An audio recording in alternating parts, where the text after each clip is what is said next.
আপনাদের ঠাকুরগাঁয়ে হিন্দু মুসলমান হয়েছে আমার মাহফিলে, এটা আমাদের মাহফিলে হয়। এই সিলসিলা বাংলাদেশে জারি করেছেন আল্লামা দেলোয়ার হোসাইন সাঈদী। গত এক সপ্তাহ আগেও আমার চকরিয়ার মাহফিলে 18 জন হিন্দু ভাই কালেমা পড়ে মুসলমান হয়েছেন। এতে ওদের অন্তরাত্মা জ্বলে যায়, এই জন্যই তারা মাহফিলগুলোকে 44 ধারা জারি করেছে, এই জন্যই তারা কোরআনের মাহফিল হতে দেয় না। যেই কয়েকটা প্রস্তাব তারা রেখেছেন, আমিও চাই অলিপুরে 5 দিন ব্যাপী একটা তাফসীর চালু হোক। বাংলাদেশের সব ভালো কোরআনের স্কলাররা এখানে আসবে, ঠিক না ঠিক? আর আমাকে যদি আপনারা স্মরণ করেন, আমি চেষ্টা করবো ইনশাআল্লাহ। হিন্দু ভাইরা নিরাপদে তাদের পূজাগুলো পালন করেছে, হিন্দু ভাইদের মন্দিরে পাহারা দিয়েছে ডানপন্থী লোকেরা, ঠিক না ঠিক? মসজিদের ভিতরে তারা ছিল মানুষ হিসাবে, তাদের অধিকার, এই নিরাপত্তার অধিকার আছে না নাই? কিন্তু মূর্তি পূজা যেটা করছে ওটা হিসাব নিবেন কে? আল্লাহ ছাড়া কারো পূজা জায়েজ? আল্লাহ বলছেন তোমরা আমি ছাড়া যার ইবাদত করবা কিয়ামতের ময়দানে তার কাছে তোমাদেরকে পাঠিয়ে দেব। আল্লাহ ছাড়া যাকে যারা সিজদা করে কিয়ামতের ময়দানে তাদের কাছে আল্লাহ পাঠাবেন, যাও তার কাছ থেকে পুরস্কার আনো। আল্লাহর দল ছাড়া আপনারা অন্য কারো দল করবেন, ওই দলের নেতার কাছে পুরস্কারের জন্য পাঠাবেন। এই জন্য কোন মুসলমান আল্লাহর দল ছাড়া করতে পারে না। চার বাহিনীর প্রধান তার সামনে, ওয়াকার পুলিশের আইজি, বিমান বাহিনীর প্রধান, নৌবাহিনীর প্রধান। ওয়াকারকে উদ্দেশ্য করে তিনি বলছেন, ওয়াকার তোরে কোত্থেকে কোথায় উঠিয়েছি, তুই কেন গুলি চালাস না? ওয়াকার বলছে আমার কাছে এত গুলি নেই। তিনি রয়ের সদস্যদেরকে তার গণভবনে রাখতেন সব সময়। 40 জন রয়ের পাকা সদস্য সেখানে অস্ত্রধারী ছিল। এরা সবাই এই 4 বাহিনীর প্রধানের মাথায় বন্দুক ঠেকিয়েছে, পিস্তল ঠেকিয়েছে। আপনাদের সেই প্রধানমন্ত্রী তিনি বললেন, তুমি এখনই গুলি চালানোর সিদ্ধান্ত নাও, না হলে তোমার মাথার খুলি আমার এই সৈন্যরা উড়িয়ে দিবে।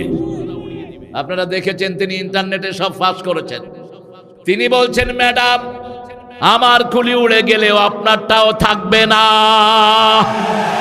বাংলাদেশের এই আপামর সেনাবাহিনী আপনাকে ছেড়ে কথা বলবে না। পুলিশকে বলেছে তুই কি করেছিস?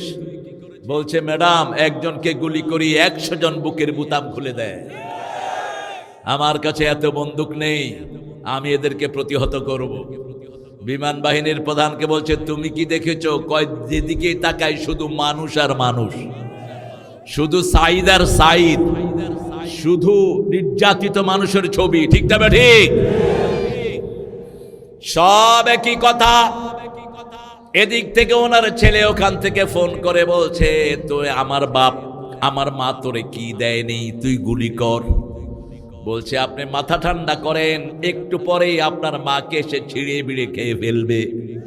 লোকেরা শাহবাগ থেকে রওনা হয়েছে, সেই শাহবাগের গ্রুপে আমিও ছিলাম। ভাই ছিলেন 5 বছর বাহিরে বাড়ির, আর আমি 5 বছর ছিলাম দেশের বাহিরে। আমাকে ঢুকতে দেওয়া হয়নি। হলিহাট ইসলামের মিথ্যা মামলা আমাকে জড়িয়ে আমাকে দেশে আসতে দেওয়া হয়নি। আমি ইস্তেখারা করে দেশে ঢুকলাম। দেশে ঢোকার পর থেকে প্রায় 14টা মামলা বিভিন্ন ভাবে দেওয়া হয়েছে, যাতে আমি দেশে থাকতে না পারি। আপনাদের ঠাকুরগাঁয়ে হিন্দু মুসলমান হয়েছে আমার মাহফিলে, এটা আমাদের মাহফিলে হয়। এই সিলসিলা বাংলাদেশে জারি করেছেন আল্লামা দেলোয়ার হোসাইন সাঈদী। গত এক সপ্তাহ আগেও আমার চকরিয়ার মাহফিলে 18 জন হিন্দু ভাই কালেমা পড়ে মুসলমান হয়েছেন। এতে ওদের অন্তরাত্মা জ্বলে যায়, এই জন্যই তারা মাহফিলগুলোকে 44 ধারা জারি করেছে, এই জন্যই তারা কোরআনের মাহফিল হতে দেয় না। যেই কয়েকটা প্রস্তাব তারা রেখেছেন, আমিও চাই অলিপুরে 5 দিন ব্যাপী একটা তাফসীর চালু হোক। বাংলাদেশের সব ভালো কোরআনের স্কলাররা এখানে আসবে, ঠিক না ঠিক? আর আমাকে যদি আপনারা স্মরণ করেন, আমি চেষ্টা করবো ইনশাআল্লাহ। আল্লাহ কবুল করুক। আমরা আল্লাহর সাহায্য চাই। কার সাহায্য? আল্লাহ বলছেন যদি আমার সাহায্য চাও আমাকে সাহায্য করো। সূরা মুহাম্মদ, ইন তানসুরুল্লাহ ইয়ানসুরকুম ওয়া ইউসাব্বিত আকদামাকুম। If you help me I will help you. I will establish your faith on the earth same way I will establish you in the paradise. আমি তোমাকে এখানেও প্রতিষ্ঠিত করব, জান্নাতেও প্রতিষ্ঠিত করে দেব। সাহায্য করতে হবে আল্লাহকে। আল্লাহকে সাহায্য কেমনে করে? আল্লাহর দ্বীনকে আঁকড়ে ধরতে হবে, কোরআন ধরতে হবে, হাদিস ধরতে হবে, ইসলামী সাহিত্য ধরতে হবে, 5 ওয়াক্ত নামাজের কাছে আসতে হবে। রাজি আছি না নাই? এই 5টা হলো কাকে সাহায্য করা? আল্লাহকে সাহায্য করা। যেমন আল্লাহ বলছেন উকরুদুল্লাহ কারদান হাসানা, আল্লাহকে কর্জে হাসানা দাও। আল্লাহর কোনো কিছুর দরকার নাই। আপনি যদি কোনো ভাইকে কর্জে হাসানা দেন, সেটাই গ্রহণ করবেন কে? আল্লাহ। আপনি যদি কোনো মানুষের মুখে খাবার তুলে দেন, সেটা গ্রহণ করবেন কে? কিয়ামতের ময়দানে আল্লাহ বলবেন, I was thirsty, you didn't give me the water. ওই বান্দা, আমি পিপাসার্ত ছিলাম, তুমি আমাকে পানি পান করাও নাই। কুনতু জায়ান, আমি ক্ষুধার্ত ছিলাম, তুমি আমাকে খাওয়া দাও নাই। আল্লাহ বলবেন, মানুষ বলবে কাইফা হাদা ইয়া রাব, আল্লাহ এটা কেমন কথা? আপনি ক্ষুধার্ত ছিলেন, আপনি পিপাসার্ত ছিলেন। আল্লাহ বলবেন, আমার এক গোলাম পিপাসার্ত ছিল, no matter what his background, সে হিন্দু মুসলিম কোন ধর্মের না, সে আমার বান্দা, ক্ষুধার্ত ছিল, তার মুখে খাবার দিলে আমি পেয়ে যেতাম, তার গায়ে জামা দিলেই আমি পেয়ে যেতাম। ঠিক না ঠিক? এইবার তার কিছু দৃষ্টান্ত আমরা রেখেছি। হিন্দু ভাইরা নিরাপদে তাদের পূজাগুলো পালন করেছে, হিন্দু ভাইদের মন্দিরে পাহারা দিয়েছে ডানপন্থী লোকেরা। ঠিক না ঠিক? মসজিদের ভিতরে তারা ছিল মানুষ হিসাবে, তাদের অধিকার, এই নিরাপত্তার অধিকার আছে না নাই? কিন্তু মূর্তি পূজা যেটা করছে, ওটা হিসাব নিবেন কে? আল্লাহ ছাড়া কারো পূজা জায়েজ? আল্লাহ বলছেন, তোমরা আমি ছাড়া যার ইবাদত করবা, কিয়ামতের ময়দানে তার কাছে তোমাদেরকে পাঠিয়ে দেব। আল্লাহ ছাড়া যাকে যারা সিজদা করে, কিয়ামতের ময়দানে তাদের কাছে আল্লাহ পাঠাবেন, যাও তার কাছ থেকে পুরস্কার আনো। আল্লাহর দল ছাড়া আপনারা অন্য কারো দল করবেন, ওই দলের নেতার কাছে পুরস্কারের জন্য পাঠাবেন। এই জন্য কোন মুসলমান আল্লাহর দল ছাড়া করতে পারে না। করতে রাজি আছেন তো? কার দল করবেন? হাত তুলে দেখান মুসলমান।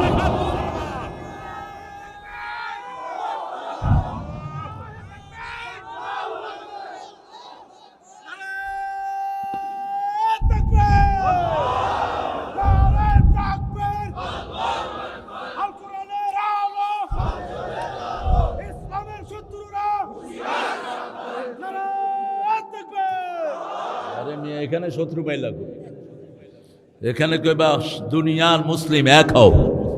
আমরা এই ঐক্য চাই। ঠিক না ঠিক? আমাদের মসজিদে কোথায় কে হাত বাঁধলো এটা দেখার কোনো প্রয়োজন। মসজিদে ঢুকলো, আল্লাহর ওলি হয়ে গেল। মসজিদে ঢুকলো, আল্লাহর জান্নাতের খাতায় তার নাম উঠে গেল। কোরআনের বাগানে যারাই আসলো, তারাই কোরআনের প্রেমিক। ঠিক না ঠিক? সাহায্য করব কাকে? কিভাবে? কিভাবে বলেন? আল্লাহর দ্বীনে ঢুকে। বোতলের পানি খাবেন না, ফালতু জিনিস। বাংলাদেশ একটা নেয়ামতের দেশ। আপনাদের গ্রামের পানি যে কত ভালো না, ঠিক হয়ে যাবে আপনার যান। আল্লাহর দলের নাম কি বলেন? চিৎকার করে বলেন, আরো জোরে বলেন। ইসলাম শব্দটা বোধহয় কোরআনে নাই। কোন সূরায়? ইন্নাদ-দীনা ইনদাল্লাহিল ইসলাম। আবার সূরা ইমরানের ভিতরে আল্লাহ রাব্বুল আলামিন বলছেন, কেউ যদি ইসলাম না মানে তার দুনিয়াও শেষ, আখিরাতও। ومن يبتغي غير الإسلام دينا فلن يقبل منه وهو في الآخرة من الخاسرين। কোন ব্যক্তি বা জনগোষ্ঠী যদি ইসলাম ছাড়া অন্য কোন ধর্ম মেনে নেয়, তার দুনিয়াও শেষ, আখিরাতও। আল্লাহর চেয়ে সুন্দর দলিল দাতা আর কেউ নাই। আল্লাহ বলছেন, কেন ইসলাম মানবা না? আমাদের শরীরে আইন চলে কার? জোরে বলেন। এই চোখ কার আইনে দেখে? এই দাড়ি কার আইনে বড় হয়? এই চুলগুলো কার কথা শুনে? আল্লাহ রাব্বুল আলামিন বলছেন, আফাগায়রা দীনিল্লাহি ইয়াবগুন ওয়া লাহু আসলামা মা ফিস সামাওয়াতি ওয়াল আরদ তাওআন ওয়া কারহান ওয়া ইলাইহি ইউরজাউন। কিভাবে তোমরা ইসলাম ছাড়া অন্য কিছু মেনে নিতে চাও? ইচ্ছায় অনিচ্ছায় আকাশে বাতাসে সবাই হুকুম মানে কার? সৃষ্টি যার হুকুম চলবে, সৃষ্টি আল্লাহর হুকুম চলবে কার? মুহূর্তের মধ্যে আমাদের সবাইকে মেরে ফেলার ক্ষমতা রাখেন কে? মুহূর্তের মধ্যে পৃথিবীকে পাল্টিয়ে আরেকটা জমিন বানানোর ক্ষমতা রাখেন কে? আজকের আটলান্টিক মহাসাগর, এটা ছিল আটলান্টাস মহাদেশ। পৃথিবীর শ্রেষ্ঠ একটা মহাদেশ ছিল এটা, আটলান্টাস মহাদেশ। এটাকে আল্লাহ রাব্বুল আলামিন আটলান্টিক সাগরে রূপান্তরিত করলেন। চেয়ারম্যান সাহেব কোথায় যান? ওসি সাহেব স্টেজ যান, আপনি বসেন। হ্যাঁ, ওসিকে দেখলে আপনারা মনে করবেন যে বোধহয় কোনো মসজিদের ইমাম সাহেব আছে। আমি আশা করব আমাদের চেয়ারম্যান সাহেবের মুখে এরকম দাড়ি উঠবে ইনশাআল্লাহ। অত্যন্ত সুন্দর চেহারার একজন মানুষ, দাড়ি মানুষের ব্যক্তিত্ব বাড়িয়ে দেয়, ঠিক না ঠিক? এসি সাহেবকে ডাকেন, আমি দেখিয়ে দেই। এরকম ওসি হওয়া উচিত।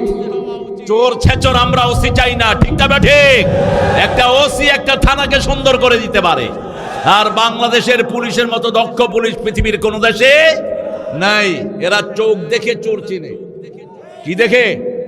চোখ দেখে। দেখবেন বাসে উঠবে, উঠে হাঁটে হাঁটে আর কয় তুই উঠ, তুই উঠ, তুই উঠ। বাস তিনজনকে উঠালো, পকেটে হাত দিল, গাঁজা রহমতুল্লাহ আলাই। আরেকজনের পকেটে হাত দিল, ইয়াবা মাদ্দাজিল্লুহুল আলী। বলল যে লাগেজ কার? চোরে লাগেজ একখানে, সে আরেকখানে। কেউ স্বীকার করছে না।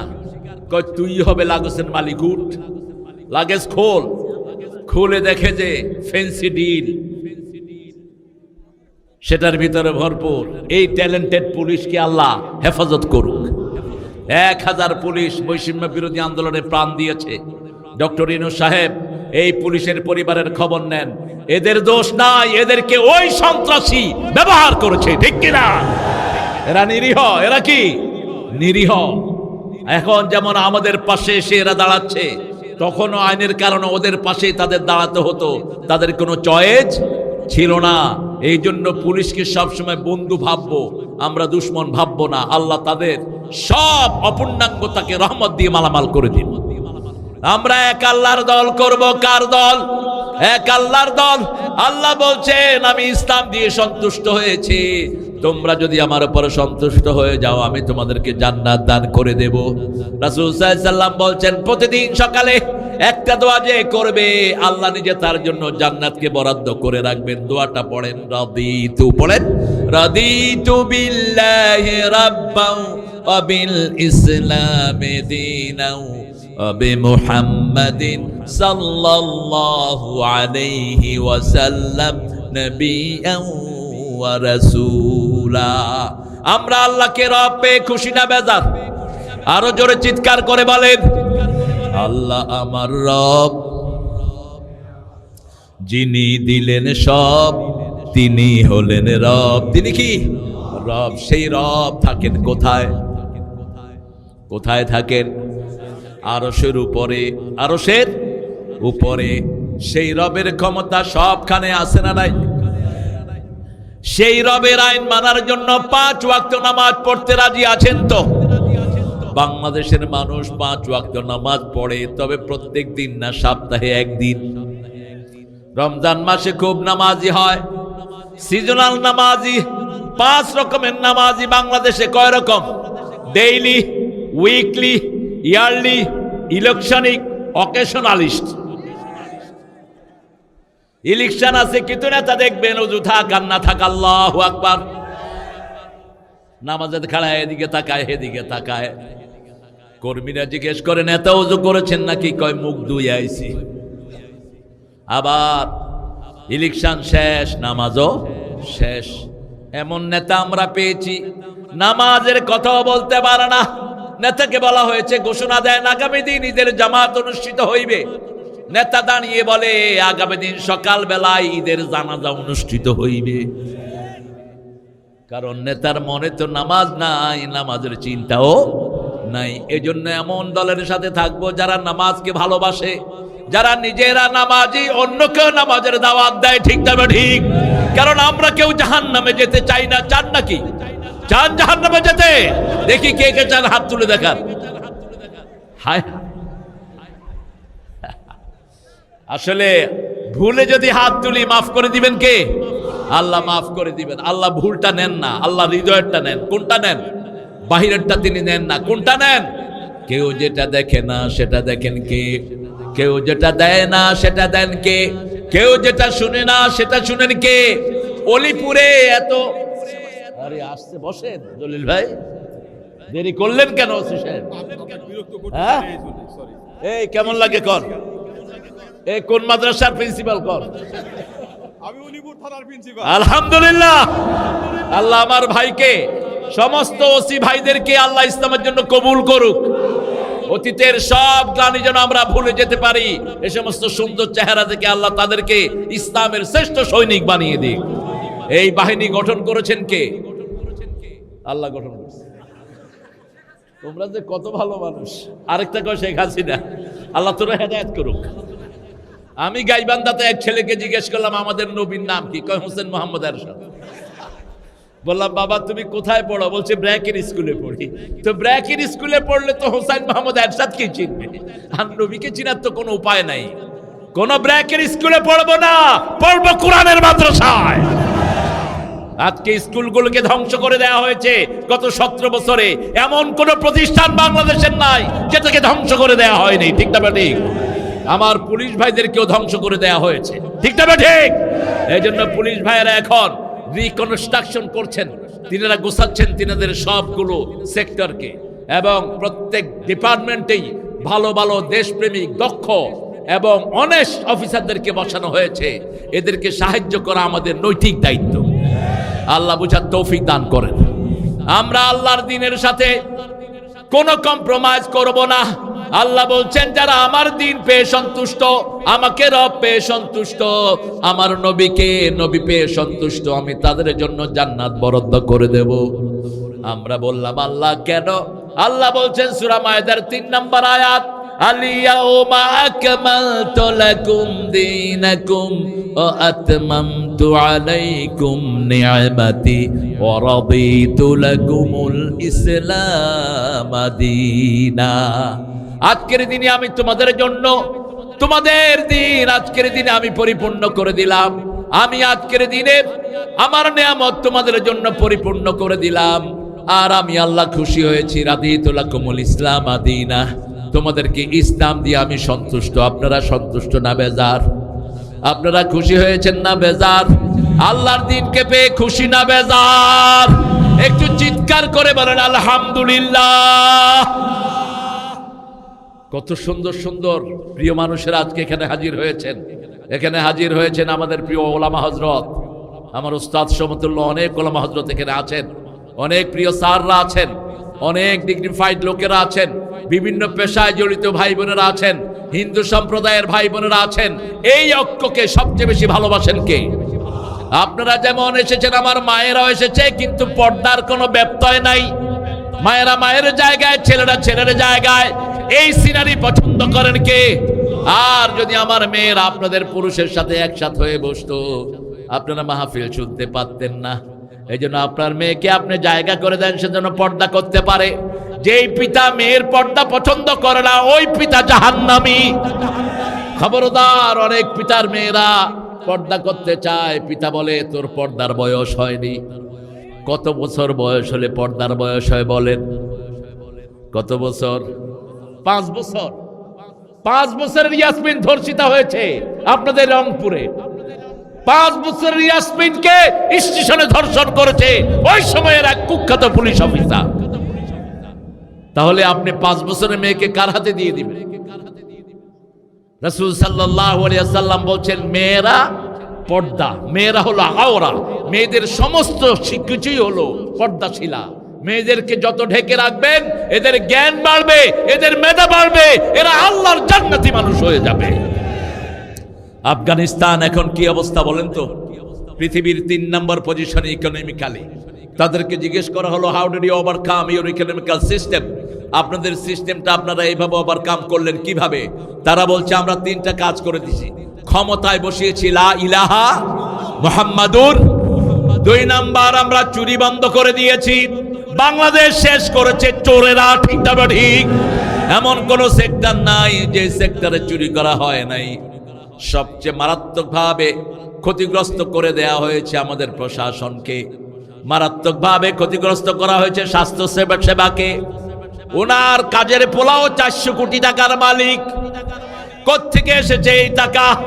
ওনার পিতার জন্য তিনি 400 কোটি টাকার মূর্তি বানালেন। তুই যদি পিতার আসল সন্তান হতি, একটা মূর্তিও তুই বানাতি না, কারণ এটা সবাই জানে মূর্তি কোনো মুসলমান বানাতে পারে। রাসূলকে জিজ্ঞেস করা হলো আপনি কেন এসেছেন? তিনি বলছেন বুআসতু লিকাসসিল আসনাম, আমি মূর্তি ধ্বংসের জন্যই দুনিয়াতে এসেছি। মূর্তির সাথে আমাদের কোনো সম্পর্ক নাই। সাইয়েদনা ইব্রাহিম আলাইহিস সালাম দোয়া করতেন ওয়াজআল হাদাল বালাদা আমিনা ওয়াজনুবনি ওয়া বানিয়া আন না'বুদাল আসনাম। সূরা ইব্রাহিমে তিনি দোয়া করতেন আল্লাহ আমাদের এই জায়গাটাকে, আমাদের বাসস্থানটাকে আপনি নিরাপত্তা দিয়ে ভরপুর করে দেন, আর আমাকে আমার পরিবারকে মূর্তি পূজা থেকে হেফাজত করেন।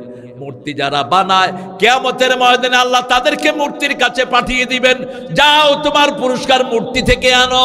যারা আল্লাহ ছাড়া মানুষের আইনে চলো তাদেরকে আল্লাহ পাঠিয়ে দিবেন, যাও যাদের আইন তোমরা মেনেছো তাদের হুকুম অনুযায়ী তোমরা চলো। এই জন্য আজকে একটা ওয়াদা করব, আল্লাহর আইন ছাড়া কারো আইন আমরা মানবো। আমাদের শরীরে আইন চলে কার? কেন আমরা বিসমিল্লাহ পড়ি বলেন তো? ধন্যবাদ দেই জিয়াউর রহমানকে। বাংলাদেশের সংবিধানে তিনি কি লাগিয়েছেন? কি লাগিয়েছেন? বিসমিল্লাহির রহমানির রহিম। বাংলাদেশে এই বিসমিল্লাহ আগে ছিল না। পার্লামেন্টে শিরক করে ঢুকতে হতো। আল্লামা সাঈদী প্রথম দিন গিয়েই বললেন, মাননীয় স্পিকার আপনি নিজেকে মুসলমান বলে দাবি করেন, আমি দেখেছি পার্লামেন্টের মেম্বাররা এখানে এসেই আপনার সামনে মাথা নত করে তারপরে ঢুকে, আমরা আল্লাহ ছাড়া কারো সামনে মাথা নত করব না। হুমায়ুন রশিদ চৌধুরী ভদ্রলোক, অত্যন্ত শিক্ষিত মানুষ ছিলেন, জাতিসংঘের স্থায়ী মেম্বার ছিলেন। তিনি পয়েন্ট অফ অর্ডার আনলেন, আজ থেকে কোন পার্লামেন্টের সদস্য পার্লামেন্টের সামনে এসে মাথা নত করতে পারবে? শিরক মুক্ত হলো পার্লামেন্ট। 5 ওয়াক্তের নামাজে আমরা শিরক মুক্ত হওয়ার দোয়া করি, যেই দোয়াটা শিখিয়েছেন সাইয়েদনা ইব্রাহিম আলাইহিস সালাম। ইন্নী ওয়াজ্জাহাতু, পড়েন, ইন্নী ওয়াজ্জাহাতু ওয়াজহিয়া লিল্লাযী ফাতারাস সামাওয়াতি ওয়াল আরদ হানিফান ওয়া মা আনা মিনাল মুশরিকিন। তার আগে একটা ঘটনা ঘটেছে। গভীর রাত, ঝিমানো চাঁদ, কেউ জেগে নেই। তিনি রাতের বেলায় উঠলেন, জান্না আলাইহিল লাইলু রাআ কাওকাবান, রাত তাকে ঘিরে আছে। তিনি রাতের বেলায় উঠে দেখলেন আকাশে মিটিমিটি তারা জ্বলছে। তিনি বললেন হাদা রাব্বি, এটা আমার রব। ফালাম্মা আফালা ক্বালা লা উহিব্বুল আফিলিন, যখন ডুবে গেল তিনি বললেন যেটা ডুবে যায় সেটা রব হতে পারে? এরপরে দেখলেন চাঁদ। ফালাম্মা রাআল কমারা বাযিগান ক্বালা হাযা রাব্বি ফালাম্মা আফালা ক্বালা লাইন লাম ইয়াহদিনি রাব্বি লাআকুনান্না মিনাল কওমিদ দাল্লিন। যখন চাঁদটা ডুবে গেল তিনি বলেন আল্লাহ আপনি হেদায়েত দেন, আপনি হেদায়েত না দিলে আমি হেদায়েত পেতে পারবো? কোন নবীকে গোমরা বলা জায়েজ নাই। কোন নবী গোমরা ছিলেন না, জন্মের পর থেকে তাদেরকে হেদায়েত দান করেছেন কে? যেমন ঈসা আলাইহিস সালাম মায়ের কোলে বলেছেন ইন্নী আব্দুল্লাহ আতানিয়াল কিতাব জাআলানি নাবিয়্যা ওয়া জাআলানি মুবারাকান হাইসুমা কুনতু ওয়া আওসানি বিস সালাতি ওয়াজ যাকাতি মা দুমতু হাইয়্যা। মায়ের কোলে তিনি বলেছেন আমি আব্দুল্লাহ, আমার কাছে কিতাব এসেছে, আমি নবী হয়েছি, আমি যেখানেই যাই আল্লাহ বরকত দিয়ে দেয়। আল্লাহ আমাকে ওসিয়ত করেছেন 2টা জিনিসের, নামাজ এবং যাকাত। আমরাও 2টা ওসিয়ত মেনে নিচ্ছি, নামাজ ছাড়বো না, যাকাত ছাড়বো না। রাজি আছি তো? কথা বলেন না কেন? তৃতীয় তিনি দেখলেন ফালাম্মা রাআশ শামসা বাযিগাতান ক্বালা হাযা রাব্বি হাযা আকবার ফালাম্মা আফালাত ক্বালা ইয়া কওম ইন্নী বারিয়্যুম مما تشركون إني وجهت وجهي للذي فطر السماوات والأرض حنيفا وما أنا من المشركين যখন সূর্য ডুবে গেল তিনি কার দিকে মুখ ফিরালেন? তিনি বললেন, ও আমার বাবা, ও নমরুদ, ও মূর্তি বানানোর গোষ্ঠী, আমরা বলতে চাই বিগত সরকার ছিল মূর্তির সরকার। বিগত সরকার সারা দেশকে মূর্তি দিয়ে ভরেছে, ঠিক না ঠিক? জবাব দিয়েছে আমাদের সোনার ছেলেরা। ইব্রাহিম আলাইহিস সালামের জায়গায় ওনার বাপকে বসানো হলো, ছেলেরা স্লোগান বের করলো, জাতির পিতা ইব্রাহিম। আরো জোরে বলো, কি জাতির পিতা? আর কি বানান বানাইছে ছেলেরা দেখেন। কিছু হলে আমাদেরকে বলতো রাজাকার। আল্লাহ বলেন 18 কোটি জনগণকে আমি রাজাকার বানায় ছেড়ে দেব। তুমি কে? তুমি কে? আমি কে? চেয়েছিলাম, হয়ে গেছি। এখন কেলকাতার ভাইয়েরা বলছে তুমি কে, আমি কে? রাজাকার, রাজাকার। পাকিস্তানের লোকেরা বলছে তমখন মাইখন বাংলাদেশ, বাংলাদেশ। ওরা রাজাকার কইতে পারলো না। রেদাকার, যারা সন্তুষ্ট চিত্তে কাজ করে তাদেরকে বলা হয় রেদাকার। আমরা দিনের যে কোনো একটা সময় আমরা খুশি মনে অনেক কাজ করি, ঠিক না ঠিক? এই জন্য সবার সাথে এই শব্দটা আছে না নাই? যেমন রোজ আ, রোজ আ এটা সওমের বিপরীত শব্দ নয়, এটা ফার্সি একটা শব্দ যেটা নিত্য আসে, দৈনিক আসে, রোজ আ। যেমন খোদ আ, যিনি নিজে নিজে এসেছেন, এটা আল্লাহর কোনো সিফাতি নাম না। এই জন্য 1,00,000 বার খোদা বললেও একবার আল্লাহ বলার সওয়াব পাওয়া যায় না। আল্লাহর আসল নাম আল্লাহ। কি নাম? আল্লাহ। খোদাকে খেদাও, খোদা খেদিয়ে দাও। যেমন রোজা, জীবনে যাদের হর রোজ রোজা, ক্ষুধায় আসেনি নিদ, বুভুক্ষ সেই কৃষকের ঘরে এসেছে কি আজিদ। কি সুন্দর কবিতা পড়লেন আমাদের নজরুল। আর আমাদের জাতীয় কবি, ওনার কবিতা আমরা আমাদের জাতীয় সঙ্গীত বানাতে পারলাম না। এমন একজনের কবিতা জাতীয় সঙ্গীত হলো, তিনি মৃত্যুর পরে তিনার কবিতা জাতীয় সঙ্গীত হয়ে যায়। 1941 সালে তিনি মারা গেছেন। আমাদের স্বাধীনতা হয়েছে 1971। কবরে থেকে কিভাবে লিখলেন এটা? হাউ, কিভাবে লিখেছেন তিনি? ওনার জন্ম 1861। উনি ভারত মাতাকে নিয়ে লিখেছেন, আমার সোনার বাংলা, আমি তোমায় ভালোবাসি, চিরদিন তোমার আকাশ। আকাশ কার? আরো জোরে বলেন। বাতাস কার? আমিও বহুদিন আগে আপনাদের উত্তরবঙ্গেই রানী শঙ্করে, আজ থেকে প্রায় 25 বছর আগে, আরো বেশি হতে পারে, আমি বলেছিলাম এই গানটাকে মুসলমান করা দরকার।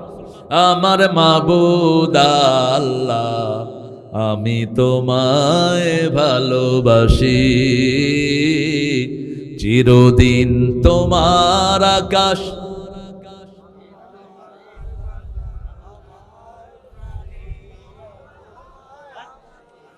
এই যে দেখেন, ও মা আমার পানে বাজায় বাঁশি। আল্লাহ বুঝি বাঁশি বাজায়? হ্যাঁ, আল্লাহ বাঁশি বাজায়, আর আল্লাহর বুঝি মা কেউ বাজায়? নাউজুবিল্লাহ বলি। শুনেন ভালো করে। চিরদিন তোমার আকাশ, তোমার বাতাস আমার পানে, ও আল্লাহ আমার পানে নামায় রহম মাবুদ আল্লাহ, আমি তোমায় ভালোবাসি। পৃথিবীতে কোনো সুর ছিল না, সুরের জনক হলেন দাউদ আলাইহিস সালাম, সম্রাট হলেন মুহাম্মদ সাল্লাল্লাহু। সব সুর আমাদের সুর, ওদের কোনো সুর নাই। ওরা চোর। ওরা কি? ওরা কি? আজকের ভারত সব সুর চোর। ভারতের প্রথম সুরকার আমির খসরু একজন তাহাজ্জুদ গুজার ইসলামী আন্দোলনের কর্মী ছিলেন তিনি। সব সুর আমাদের সুর, ওদের কাছে কোনো সুর। যেমন নজরুল সুর চুরি করেছেন, ভারত গেলেন, দেখলেন